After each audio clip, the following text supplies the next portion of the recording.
All right, so it's 2 o'clock, 2:08, 2:10, something like that, and it is Tuesday, and it feels like the week is almost, it's like Thursday, but it's really actually Tuesday. A lot of the states out there are starting to close back down.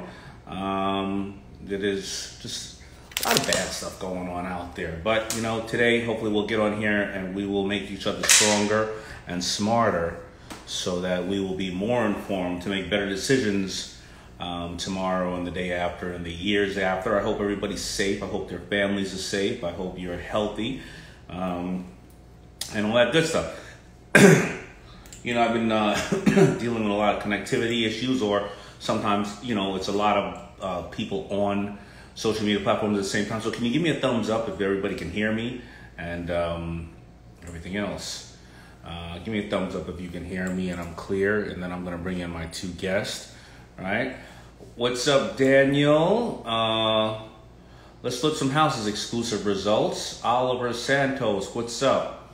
We wish you the same. Thank you so much for Grow Little Growers. All right. Everybody can hear me. All right. Cool. All right, I'm going to hop right into it because I got two people that I think can give us all a lot of insights on social media, on analytics and things like that, because, of course, we're all communicating through this device, these devices, and we have to take full advantage of it. I don't think I need my headphones for right now. So, all right, so let me read off my first person here. Hey, June Ambrose, how you doing? If you don't follow June Ambrose, you're crazy. Probably one of the most funniest women that I've ever met in my life, and definitely the most stylish woman. All right, so the first person I'm bringing on is, I want to make sure I don't screw it up, Yuval Benitsak, right? That's the first person I'm bringing on, and he is the CEO of Social Bakers. Social Bakers provides social and digital media analytics products and services. It conducts analysis of all aspects of social media platforms through benchmarking, competitive reporting, tracking, and measuring social media metrics. Now, competitive reporting, if you are somebody like me who barely finished high school, do not feel intimidated, do not feel stupid, I'm going to ask him what the hell does that mean. Don't feel, I'll ask all the stupid questions so you don't have to. All right. He has over 20 years of experience in business and technology, frequently as a commentator in media, speaking on topics like the future of mobile, security, privacy, consumer dynamics, and disruptive innovation. Served as a CTO at Outbrain, CTO at ABG Technologies, and CTO of Finhan. Founded the leader in web application security, CULTIVATE. And we started using Social Bakers, recently at the Shark Group, and we truly are blown away by all the assets and all the things and information that they have provided us. So I'm going to bring him on right now. Let me bring on Yuval. I'm going to ask him some questions that you may not want to ask when you're out there, in the world, because people say, "Oh, you didn't know that," or you may not know how to frame it. But at least we're going to ask the question now. Start getting a pen and a pad, or on your computer, and writing down some of these things so that you can, walk in the room and sound like you know what you're talking about, or at least walk in the room and ask the right questions. All right? Let's look for him right now.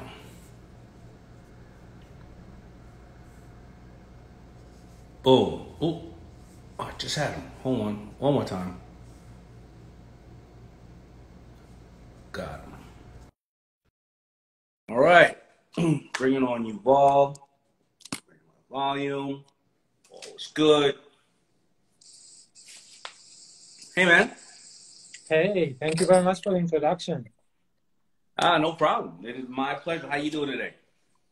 Very well. Hope everyone's safe and healthy on your end as well. Where are you working out of? Where's that space right now?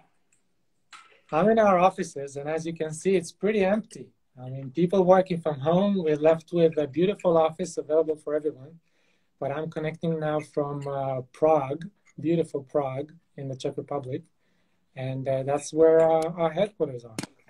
All right, so you are in Prague. And what's the time over there in Prague right now?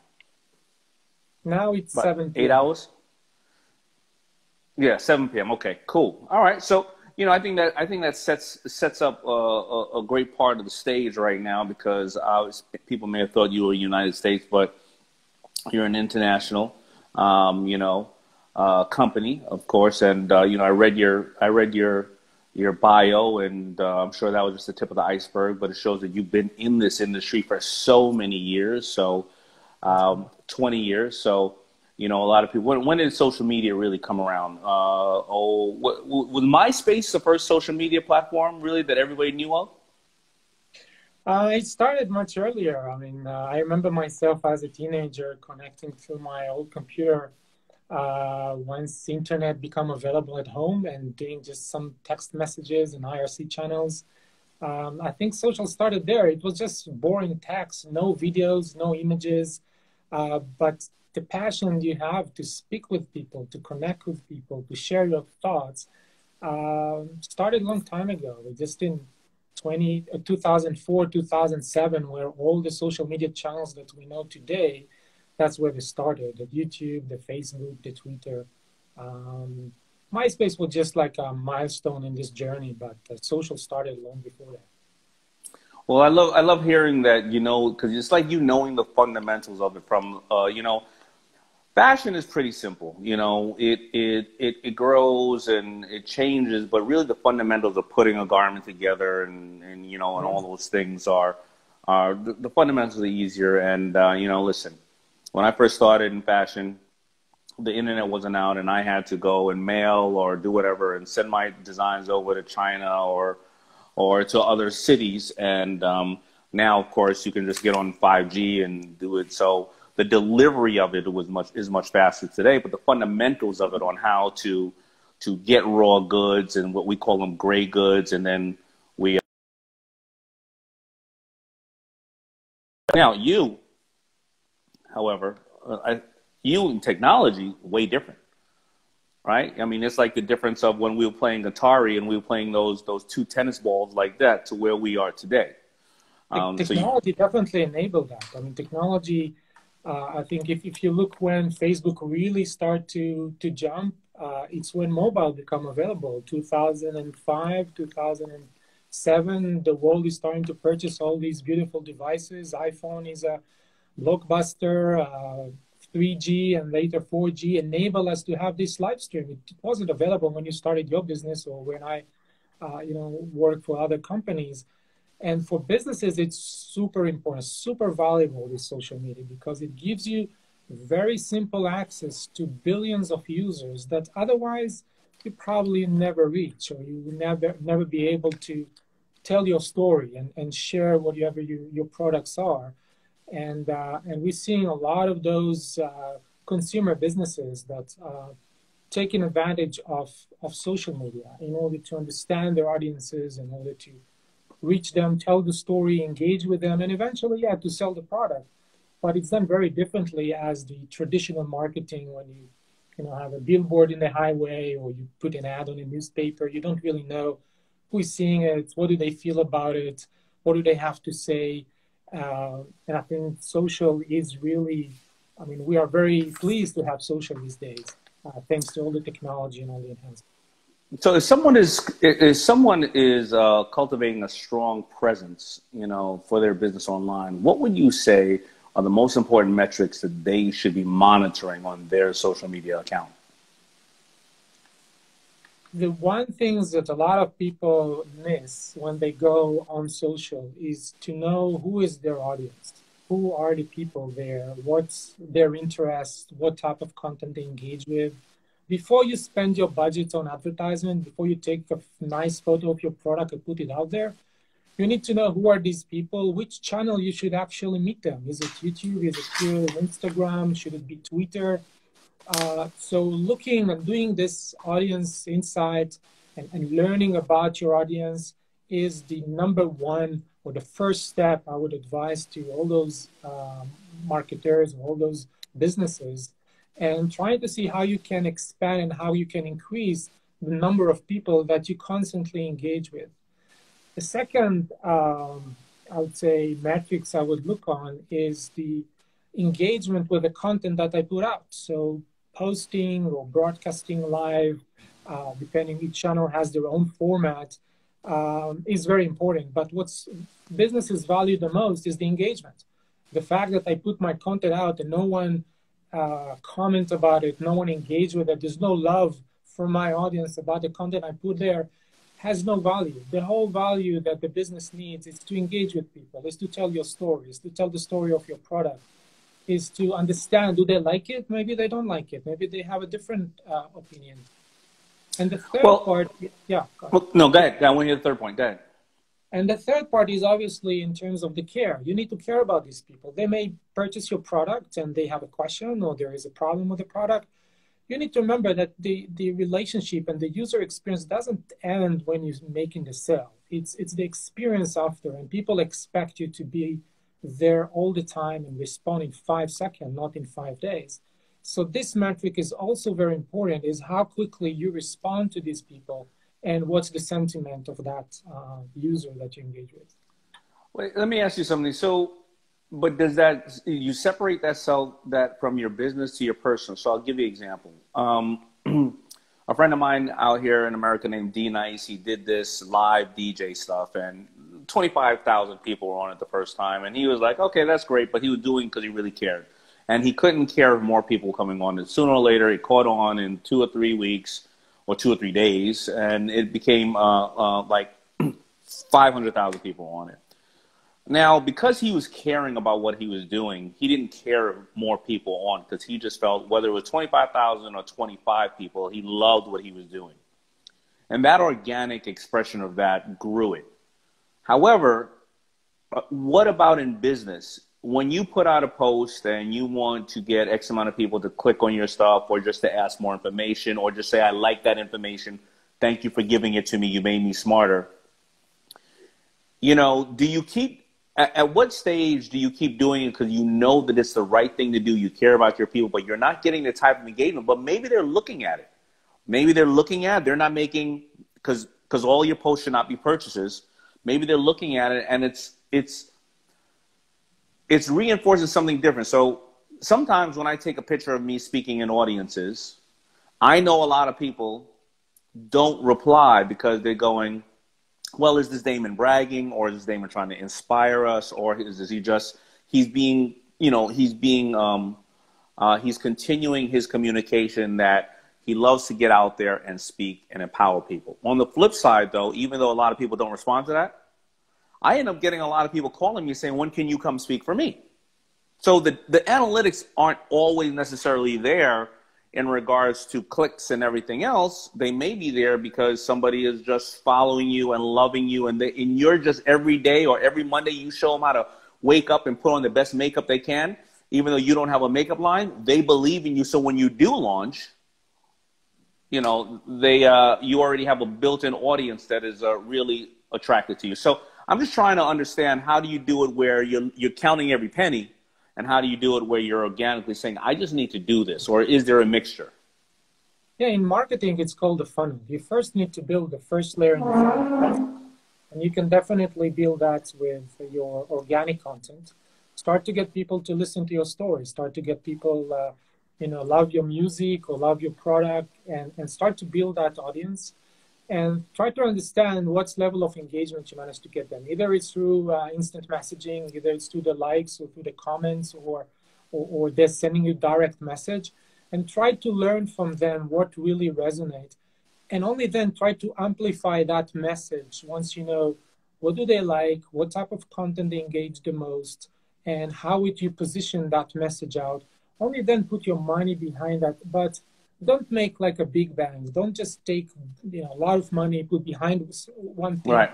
The market is dynamic. Things are moving very fast. Do small iterative tests that you're learning from every test. See the results, measure it, learn about it, do multiple variants of that. And once you start to see a success, then amplify, then invest more. Trying to put everything behind one thing, it's very risky and usually doesn't work. So I think that's a good point, because I happen to be a huge advocate for animal welfare, and I love bringing the attention to saving animals and how brilliant animals are, and how a lot of times they're there for us, you know, but they can't protect themselves. But I used to do posts about, hey, look how smart these animals are doing something.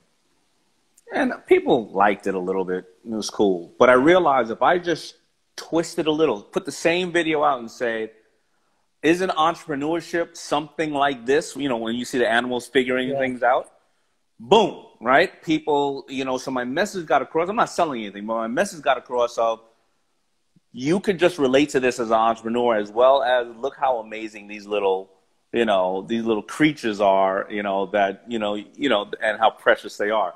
And I think that's what you're saying. If I would have if that happened to be a product or a concept I was putting together to try to market, if I'd have put it all behind the first one, I would have got discouraged and never got to the second one. And it's important on social media specifically to have it conversational. I mean, don't just try to broadcast a message in one direction and hope that the world is going to listen and follow to that message. Try to inspire, try to encourage, try to open the conversation with your audience. They will respond back and they will engage with you. And I think that's the best relation any business needs to have with their audience, with the people out there on the digital platform. You know, that's a good point. Let me ask you something, because when I was reading your bio and your background, there were some words in there like competitive reporting. That's something that social bakers do. What is competitive reporting?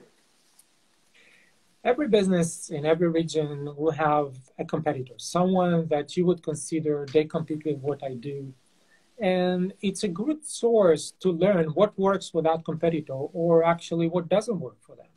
So if I can measure the performance of the content or the level of engagement or the sentiment that the audience of that business is showing, I can learn a lot. Are they a threat to my business, or actually they are doing bad and they're losing people and people don't like them?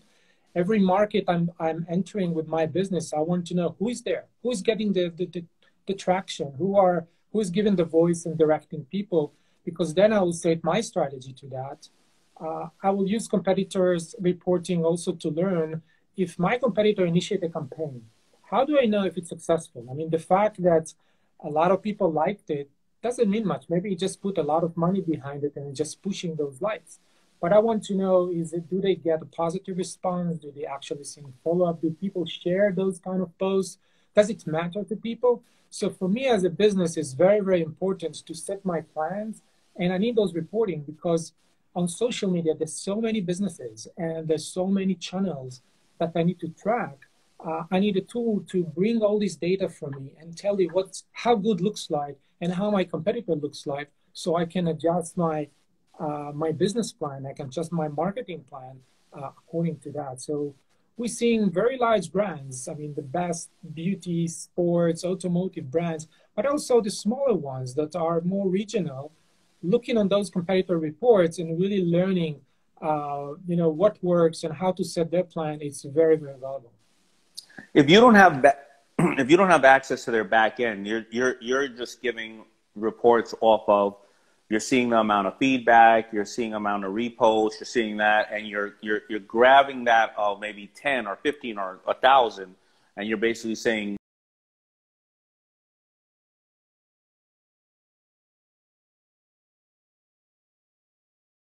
basically doing?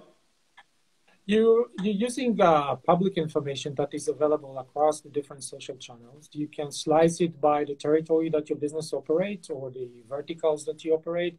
And you can see together how this market is now trending in, I don't know, call it in California or in London or in whatever is the region that you operate.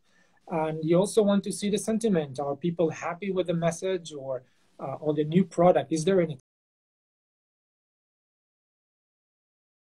or new records of musicians? Do they like it, or do you start to see some negative comments? It's very important if you want to track your competitors and you want to take their market share. This is a piece of information that's very valuable. Is there also ways that, because I know there's a lot of people who create brands and they say, you know what, I don't care about the competitors, but I see that this market is not being served. I know somebody who said, this is probably about 4 years ago. He said, I realized lingerie is one of the top things that is, looked up on the internet. So he created not a lingerie company he makes himself. He just funneled a bunch of lingerie companies together. And he basically had, affiliate marketing of the best places to, or the kind of lingerie you're looking for. So can you do things like that? If I said, I have a couple of dollars, but I don't want to make anything. I'm not an influencer. I just want to know that everybody right now is looking for, because everybody's home, they're looking for do-it-yourself this, so whatever the case is. And can you point me in that direction? Yes, of course. There is something called social media listening. You basically want to track what is the conversation out there. And if you want to focus on a specific topic, you want to see what's the volume, who are the ones that's setting the tones, who are the ones that are, directing the audience toward what's good, what's bad. You want to engage with them, and it doesn't need to be paid. It doesn't need to be influencers that you need to pay, big dollars for them to endorse you. This is available. So with social media listening, you can focus on a specific topic, you can focus on specific territories, and basically get the heartbeat and see what's going on there, how things are working, where should I start? And then once you identify, a couple of profiles that are interesting, maybe some businesses, what we're seeing now in the market, influencers, mainly the smaller one actually, are the ones that are driving the conversation. They don't cost much, but to find which one is relevant for you, to find the ones that, already have an audience that is the type of audience that you want to engage or sell your product to, this is something you also need to analyze, because everyone with a few tens of thousands or hundreds of thousands followers on social doesn't mean that they have the audience that you want to reach. Learning about that information and picking the ones that's relevant for you is also something very important on social. Because you can, and we've seen a lot of brands doing, big mistakes and picking the wrong profile that eventually end up with people sending the wrong message, and it's hard to recover after that. If somebody right now is watching, I have a lot of large CEOs, and then I have people who are working at home and they're just trying to figure themselves out and they don't have a lot of money and they're just trying to figure it out. If they're right now at home and they may not have, money to do all this right now, what are the first things they should do to get to the step to talk to, people like you when they're saying, all right, I can now invest in stuff like that? Start to do your research at home to find out what is the conversation you want to be part of. Try to find the type of content that those people are engaging with. Try to see what's your message, what do you want to communicate, and find which of the digital channels, which of the social media channels those conversations are actually happening. And then I think we can have a conversation and validate in terms of who are the competitors in the region. We can assess what is the budgets that you should have if you want to reach whatever your goals are. And it will really help you using data to prepare your plan and in order to see the result pretty quickly. Because in marketing, it's very easy to waste money. It's very easy to put a budget behind something and kind of like in a casino, hope that it will going to work. Today on social media and digital channels overall, there is data and there's all those smart algorithms that help us to know or to, let's say, help us to decrease the risk of making mistakes and increase the probability for success. And start at home, do your research, come with some conclusion, then have a conversation with a vendor or come to Social Baker and we'll help you to understand based on the data, is that the right direction, where to amplify, what type of content to create, and you will see the results following. And that's exactly what we're seeing many of our customers. Okay. Well, all the best, man. Thank you for all the information. And I want people to keep following you on Social Bakers to see what, what ways that they can keep improving their communication with everybody. Thank you so much. All right, man. Thanks. Yes. All right. So let's break down a couple of things that you said that I think are brilliant. Find out where people are having those conversations. And you may say, what do you mean find out where they're having those conversations? Well, if you like to go to bars, you would go to one bar and you'd be like, I don't like the group of people in there, or I don't have anything to share with them, or they're too sleazy, or they're too uppity, or it's a sports bar, but I want, more of wine and cheese bar and type of stuff like that, or it's a wine and cheese bar and I want to see sports, or I want to, you know, go in there where there are different type of conversations. I mean, we're all just doing it on a different platform. Of course, know your analytics. You know, I like how he said, you know, use the power of broke. Go out there and you throw something out. You know, don't put everything behind it. Put a little something behind it. See if you get the conversation going.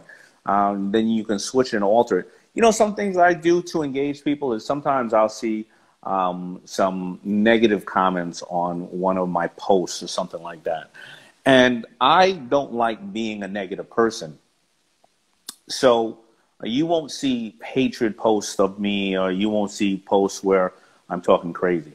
But I will pick a person who said something crazy, and I'll engage them. And I will say my thought on the process or the topic, and I will give all my feedback on them. And I will say to them on there, by the way, don't feel special because they said something really ignorant. This is not about you. I just wanted everybody else to hear my thoughts on this process. But if you would like to ever have a further conversation, we can agree to disagree, but maybe we can have a better, more educated conversation where you're not using, you know, crazy words or insulting a certain type of demographic or whatever the case is. But what happens is I've noticed people who follow me later on in conversations, they go, I agree with what you said, or it gave me insight, or whatever the case is, but I didn't use it as a post that stands on my page, right? So you got to look at your page, to me, as like a beautiful magazine. You look through it and you know how the content goes, right?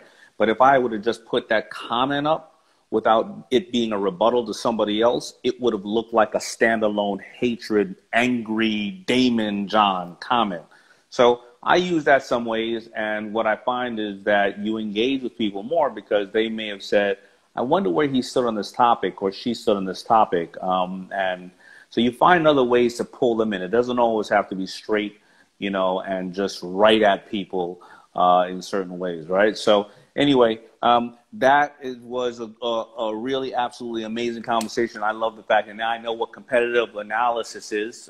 Basically, you know, if I'm opening up a coffee shop, you know, this is the kind of guy, and you can do it yourself, who goes around to, you know, 20 coffee shops in the area and sees the type of customer profile coming out there, tries to see how much they're buying in the shop. Are they buying sweet stuff in the shop or healthy stuff? And I think it was Magic Johnson who said when he started opening up his own Starbucks, he realized that African Americans got a sweet tooth.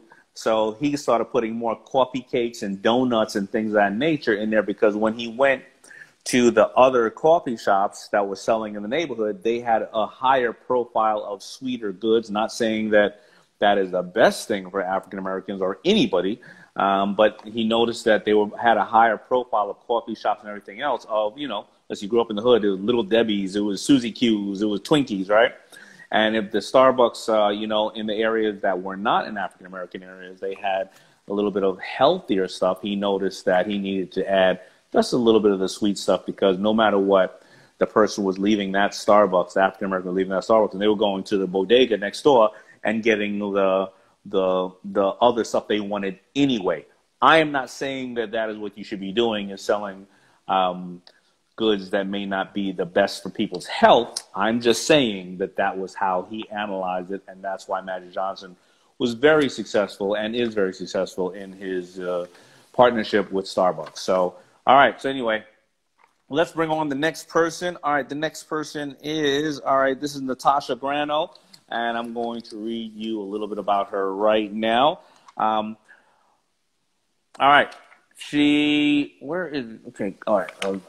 Question. All right. There you go. All right. Built an Instagram account of 1 million people after, this is interesting for everybody, buying an active Instagram account from a blogger in 2017. I know a couple of people, lights just went off and said, wait a minute, she bought an Instagram account from an existing blogger and built it to 1 million people? All right, so she did research on YouTube and blogs for how to organically grow a following and combine that knowledge with her love for fashion to begin growing her account in the fashion influencer community. And, you know, it takes me a while because I'm dyslexic, but I got to type these things up. All right. And found that the more luxury photos were what was resonating with her audience, and pushed to fully embody that aspect, even starting a luxury villa company called MMM Villas. Released her book, The Action Plan, in March, which is all about how to live life you've been dreaming about, how to live the life you've been dreaming about. Released her first song, Tell Me Why, in April. All right, let me bring on Natasha really quick.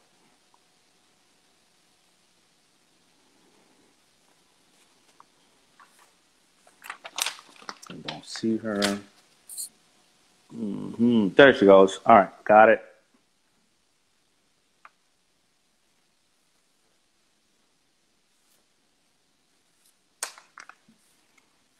Hey, Daymond, how are you? What's happening? How you doing? Yeah, good, thank you. Super excited to be here with you. I was just watching Really that excited. before. It was amazing. Oh, thank you. Well, I know that you kind of dovetail into that because of your history in social media. Where are you at right now? So I'm in London right now. You're in London. Oh, this is just an international day for me, huh? Yeah, I saw that. It was in Prague before, and now we're in London. That kind of works.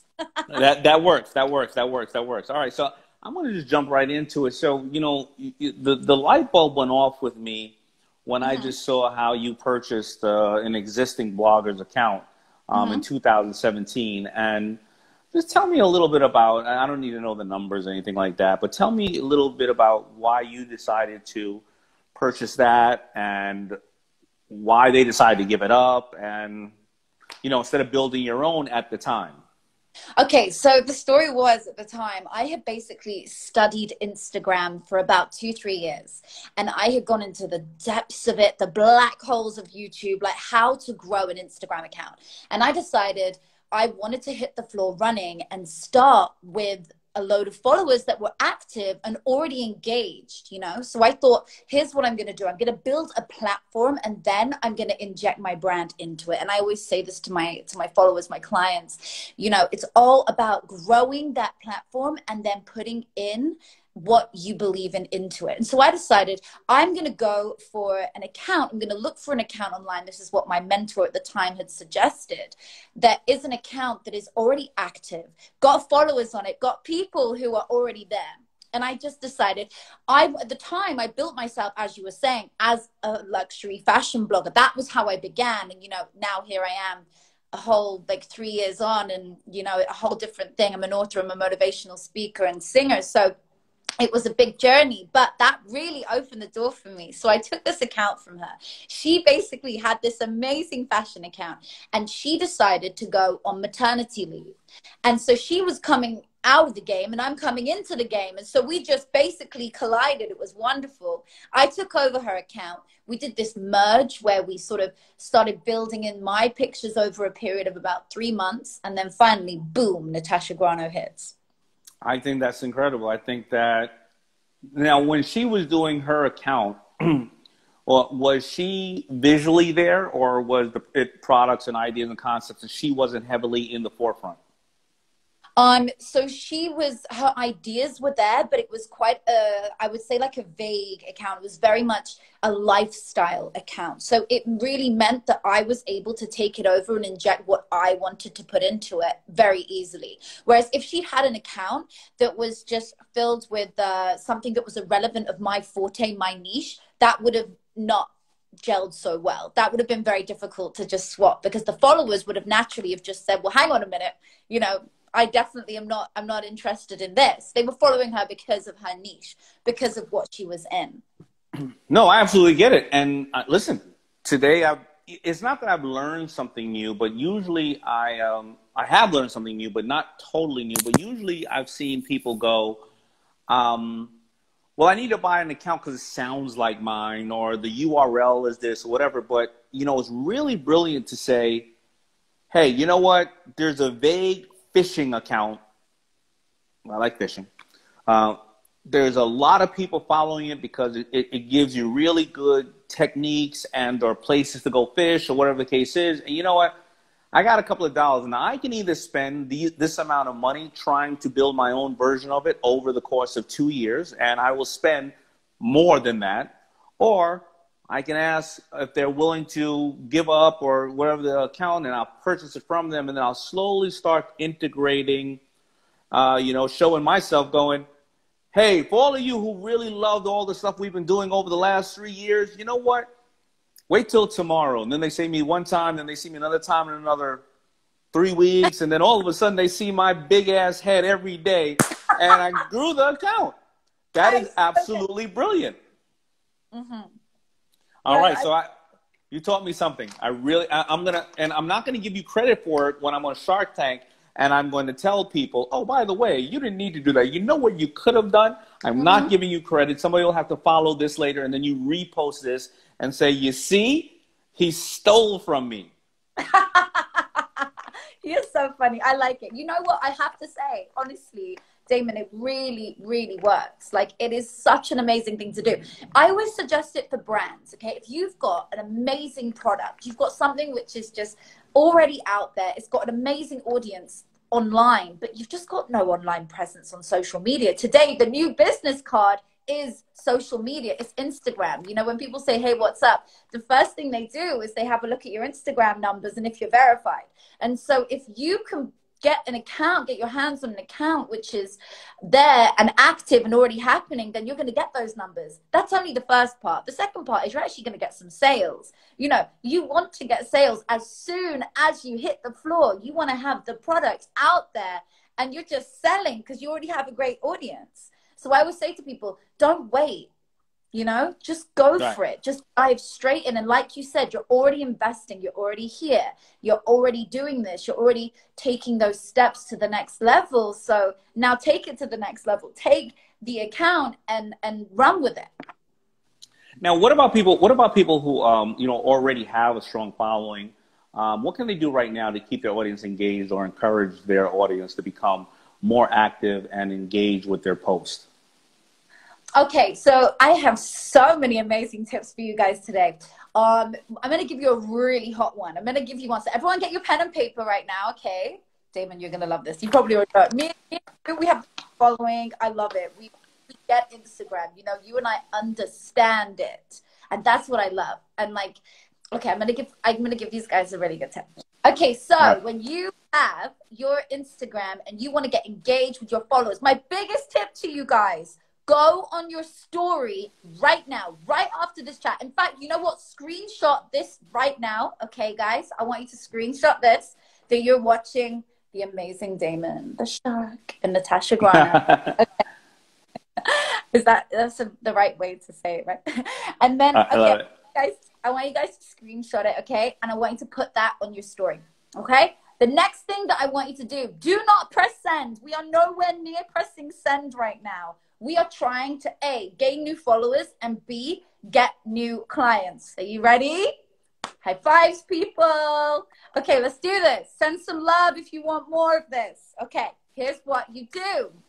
I want you guys to now put your story, and I want you to, on that story, okay, I want you to write something. So over this right now, you would tag at, and then my name and Daymond's name.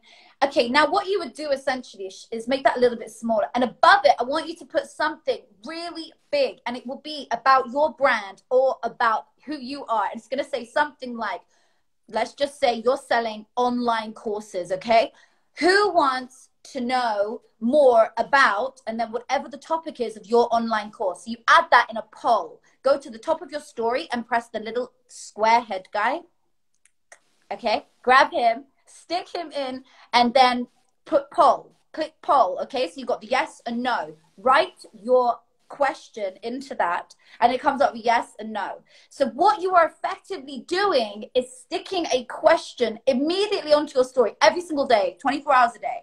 And you're going to find who your new clients are. Let me explain how. So first of all, what you're going to do is you're going to say to your clients, or say to your following, okay? It may only be 5 people. It may only be 10.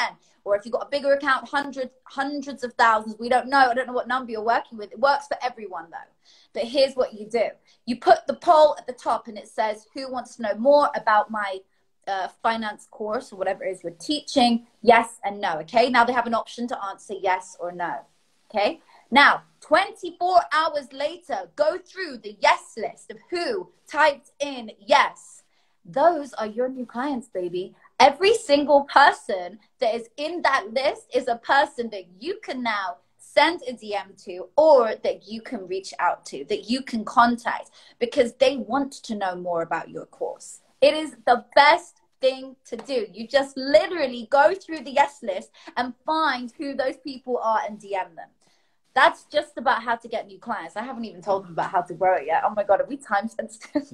That is absolutely amazing. And that really, I never thought about that, because what you're doing is you're sifting out all the people that find value in you, and then you're following through with you found value in me and I find value in you. What more can I do for you type of thing? And you just got more clients. There you go. So it's such a cool thing. So I love it. And so what I'm saying with our picture, what they could do is like screenshot right now. First start, anybody that tags me on the thing today with David, I'm going to repost every single one on my story for anybody that tags me and Daymond today.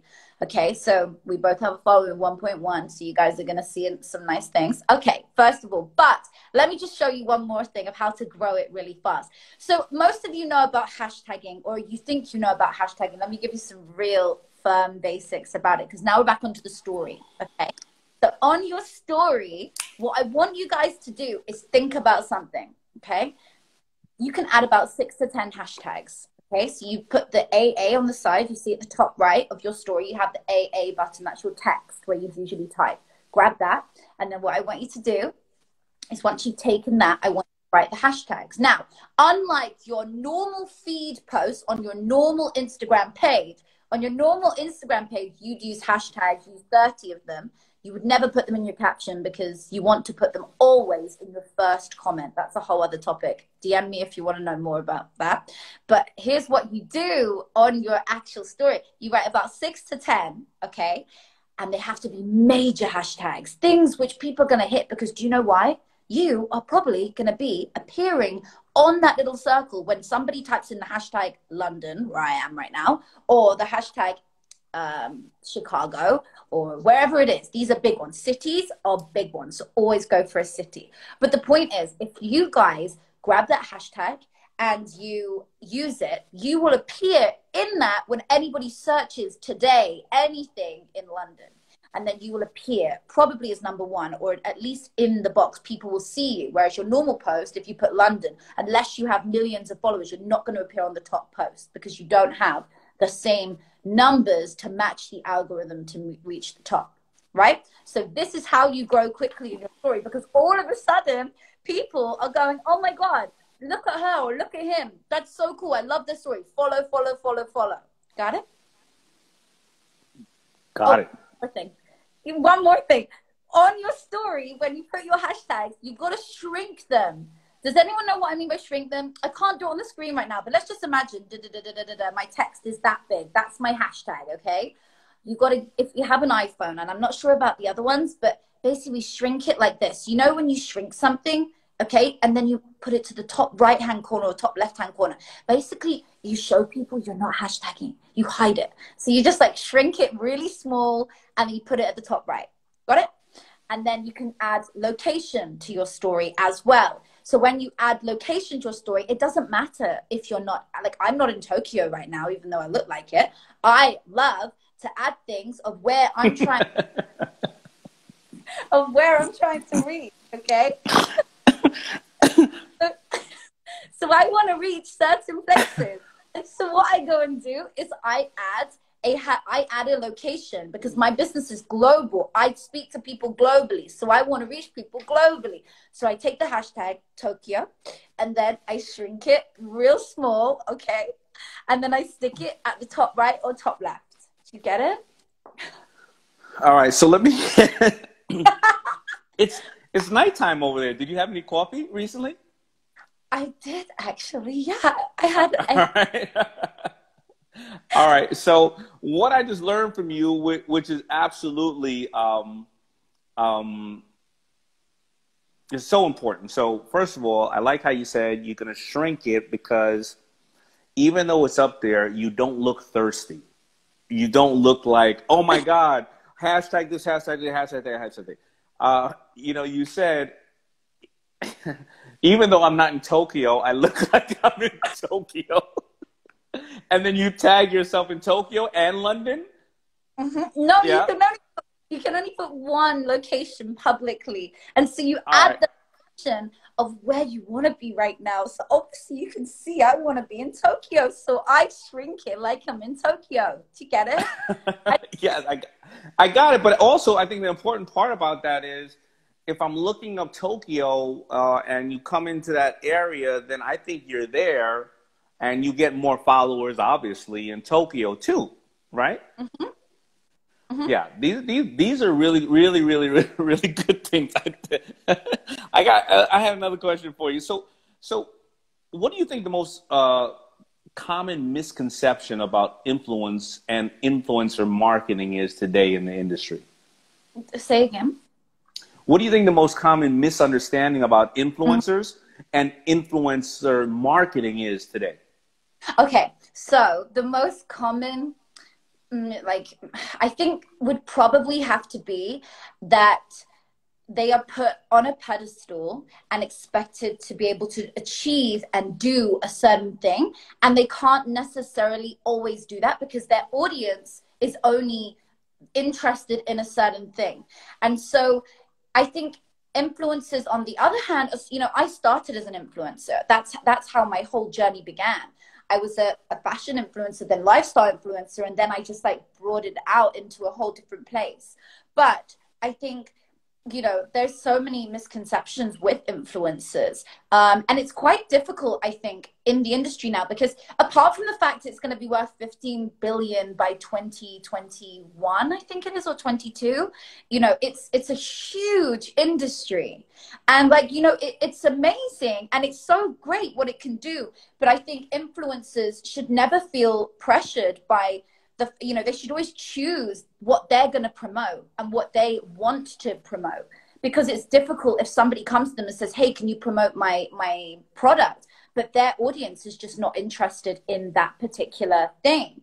And so they have to choose what they can work with, you know, like they have to be really honest about it and say, this is what I can do. And by the way, you literally don't have to be, these days, people always, the common misconception as well is an influencer is a fashion blogger. That's so not true.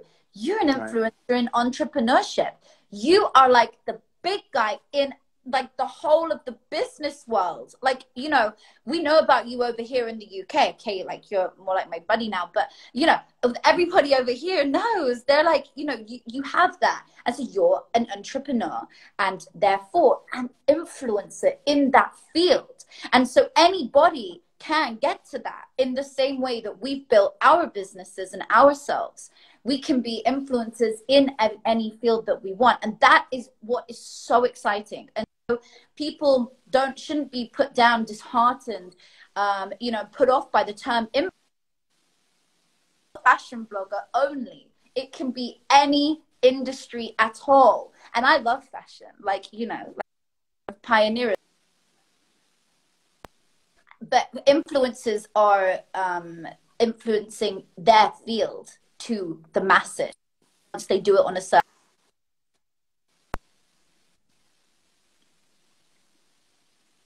All right, we're starting to lose you. Yeah. Natasha, we're starting to lose you a little. Hold on.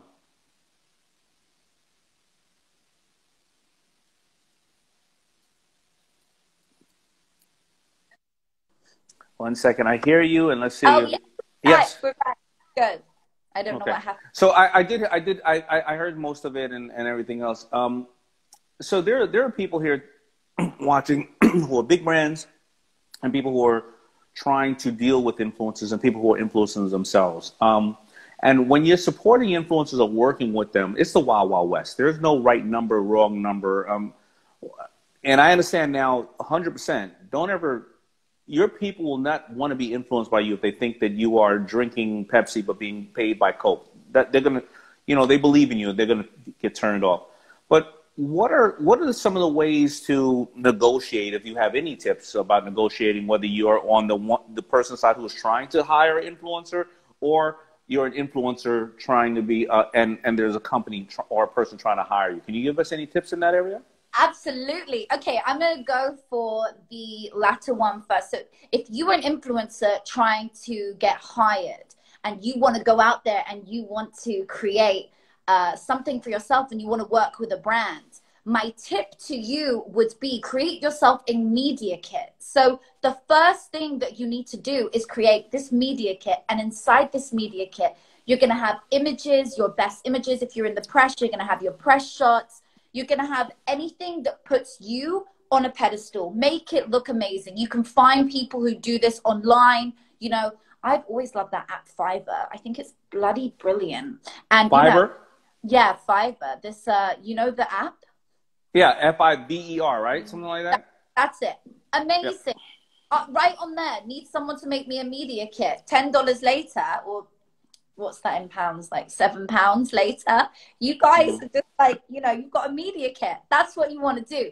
Create yourself a media kit, okay? Then what you do is you write something out to the brand that would say something, an email, by the way. So you click on the brand and then you contact the brand directly on email and you'll say something like, super excited to work with you. I love what you're, you know, I love your clothing, or I love your products, or I love your online courses, and I would love to promote this to my following. Okay. But be honest, like, don't go for a brand which is just not going to align with you. You've really got to stick to your niche, or if you're niching and broadening out, that's also okay. But make sure that it really is something that you are genuine about, because authenticity is the key. There's actually a chapter in my book, The Action Plan, all about authenticity and how important that is.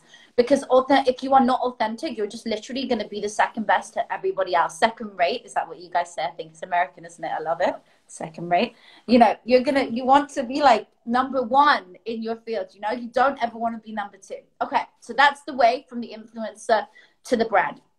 If it's the reverse way for everybody who is a brand wanting to work with an influencer, and I have a feeling there's quite a few of you guys here, so you would say something along the lines of, and by the way, try your luck. I did so many campaigns for free when I was starting out and when I was growing. Totally try your luck and just say to the influencer, we love your feed. We think you would match so well with our brand. We would love to give you the opportunity to try our new product. Would you like it? I literally sound like an advert, don't I? Right, but that's what you're going to say, okay? So you're going to send it to them. And then the influencer feels special, okay? She feels good. And then you will hopefully get a promotion for free. If she is like, no, she'll tell you her rates. The influencer will then say her rates. The rate card can vary, and this can vary from, depending on her size following, a couple of $100 all the way up to, like, depending again on size, but thousands of dollars. You just have to find somebody, and then you can always ask them for a discount.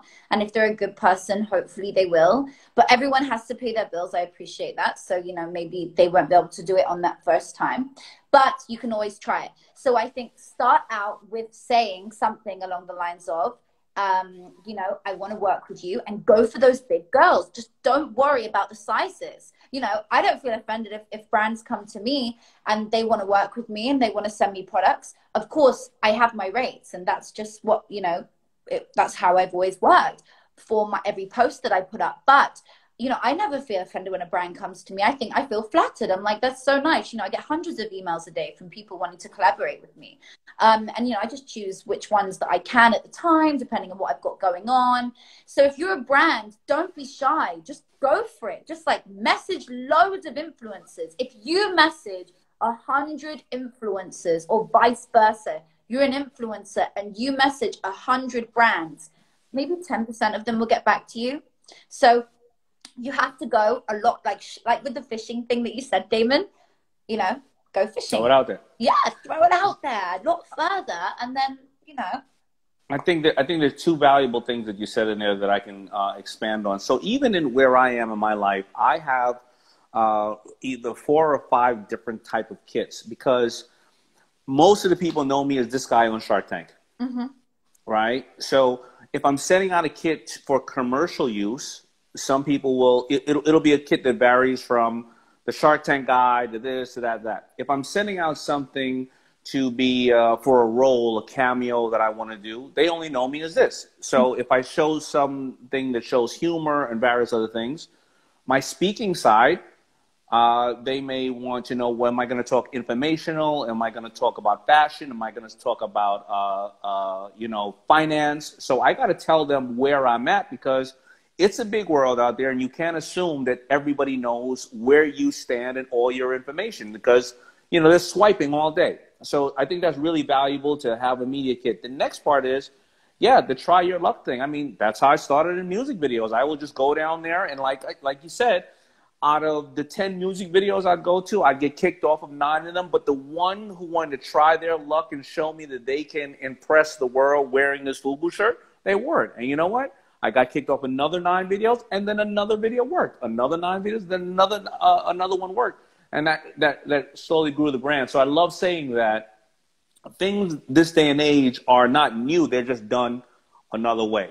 I want to get to 2 last things. I know we have a little bit of time. What is the book? Because I just learned so much information from you. What's the book you have out? I read it off earlier, but what is the name of the book? Okay, so the name of the book is The Action Plan, and it's on Amazon, and yeah, you can get it worldwide. It's doing pretty well, actually. It was it really came from the heart. It was something that I wrote. Actually, here's the truth, in 10 days with my ghostwriter, and it was a very intense journey because I had so much to say and so much that I'd already put down, so much that I wanted to get out there to the world. But effectively, the book, The Action Plan, for anyone that's thinking what that, it really is the action plan to your dream life. It is how to attract everything that you want, and it will equip you for the tools for success, health, wealth, and happiness. It gets you out of self-sabotage, literally with actionable exercises at the end of each chapter that you can do today, and you read it in under an hour. It's not like a long, thick book. It's just an under an hour read. Okay, great. And the name of the song? And the name of my song is called Tell Me Why. Now, were you always an artist, or did you move into that area, or tell me why? Actually, this is the wild story. Back in, well, 10 years ago, I effectively decided to go and record an album. And I was in New York, and I spent like a whole year there, basically back and forwards doing this, like so much fun. And, you know, for me, and then after I came back, I let go of the music career. I just stopped thinking about it. I decided, no, you know, the music is always going to be there in my heart and my soul. I'm a pianist. I've always been a singer, etc. And then I left it behind for a while. And then, you know, from time to time, I'm still writing music. I'm still having fun. You're a pianist? You play the piano? I do, yeah. Okay, very good. Okay. So I decided, I was like, you know, always I love music, okay? So it was always there in my heart and my soul. And then I did my Instagram, and then I grew it, went on to do speaking, becoming an author. Anyway, I missed this journey. All of a sudden, I get this opportunity, which flies at my face. And I'm like, oh my God, this is so awesome. I get asked to be the feature artist on the song, Tell Me Why. And I love the track. Like, it's so cool. For anyone that has or hasn't heard it, you'll love it when you do hear it. And so I went and I listened to it. I fell in love with it. And Warner has been amazing. That's Warner Music. They have just done so much. Like, they've been so incredible. And I love them, you know, the team there. We worked so well together with promoting it. And it's now like all over the radios. And it's like, people like, you walk into a shop and you're like, oh, that's me. That's so nuts. But yeah, so the track's it was released 6 weeks ago or 8 weeks ago. Yeah, I love it. I'm so excited. Well, all good. So thank you so much. I know we're running out of time only because Instagram has that certain amount of time, but I definitely want to bring you back on. I think you gave a lot of actionable steps. I mean, your energy, of course, is crazy, and and it's funny. So thank you so much for empowering my people with everything. And congratulations on the book and the song. And I'll be following you and watching your growth, and anything, of course, that we can do for you, you let me know. Oh, Daymond, thank you for having me. And I've had such an amazing time today. You guys are so fun. Your people are wonderful as well. Loads of love to everyone watching. And I can't wait to catch up with you soon. All right. And everybody in London, stay safe. Peace out. Bye. All right. Bye. Man, that was a, a ball of energy, but more importantly, a ball of information, a lot of information. She was so so funny, so absolutely cute and amazing. And I love the voice, you know what I mean? So goddamn sweet, give me a cavity. So all the best to her, and all the best to you know, what's my man's name? Because I want to make sure I always screw it up, you know what I mean? Always best to Yuval for giving me and all of us that information as well to make us stronger and smarter. I wish you guys a really happy and amazing Tuesday and the rest of the week. I may pop on here and do a couple of random lives. I'm going to see everybody out in Tennessee. What's today? I'm going to see everybody out in Tennessee tomorrow or Thursday. I forgot. Today's Tuesday. I think I'm speaking tomorrow, whatever the day is. I think I'm speaking Thursday, but I'll be out there speaking for oh, wow. Anyway, I'll see everybody out in Tennessee, but I'm going to be wearing my mask and my glasses and making sure that everybody is social distancing and doing the right thing. Anyway, all the best. I love you. Have an amazing week. Stay safe. Talk to you later.